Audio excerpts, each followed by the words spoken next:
نبينا صلى الله عليه وآله وسلم وحل ويديه وحل يلي صون للصوم كي أغفض بدن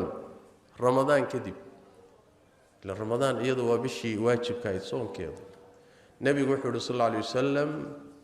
بش محرم بش الله بشي محرم بلها إلهي باوضله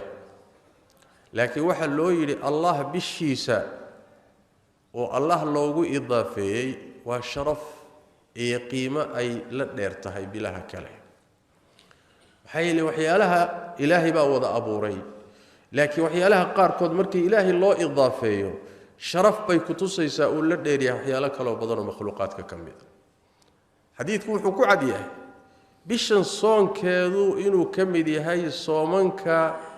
إلهي لوغو دوادا كوا ugu fadli badan marka laga yimaado bisha Ramadaan wixii naga bukan Allah shaafiyo wixii buka Allah shaafiyo qof kasto muslim oo kurbeysana kurbada halka uu ka kurbeysay Allah ka qaado mid kastana muraadkiisa oo macsiyo lahayn gacanta midig Allah ka siiyo dhalinyarada wiilal iyo gabdhaha Allah inoo hadeeyo inagana dambigeena Allah inoo dhaafo diintana Allah inoo macaaneeyo salaada Allah inoo macaaneeyo quraanka Allah inoo macaaneeyo diinta barashadeedana Allah inoo fudaydiyo kuwa diinta u dadaala ee ku dhaqma ee ku amal falay diinta dana ay Allah inaga yeelo amniga iimaankana Allah inoo ziyaadiyo maanta nin ayaa document muhiim ah ka dhumay ayada la hadlay ninkii wuxuu dhahay la hawla wala quwwata illa billah ayuu ku celceliyay documentigaasi markii la hawla wala quwwata illa billah ku celceliyay ayaa wuxuu aaday meel oo documentiga uu ku tumaay inuu ku dhumi karo documentiga meesha ayuu ku dhex jiray wuu helay la hawla wala quwwata illa billah wa dhikriga macnihiisu uu yahay xaalad malihi oo ku samaysan karo awoodna malihi laakiin xaalad iyo awoodba ilaahay subxaanahu wa tacaala ayaa leh isagaana weydiisana waxa aan rabo xaaladaasi iyo awoodda uu leeyahay waxaan aad iyo aad ula cajabayaa oo aad ula yaabsanahay oo aad ugu bogayaa oo cajab geliyay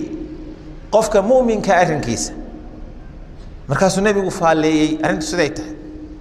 inna amrahu kullahu lahu khayr waxaan ula cajabayaa muuminka arrintiisa dhan baa khayr ah arrinkiisa dhani waa khayr waa muuminkii miyirka qaba laga hadlaya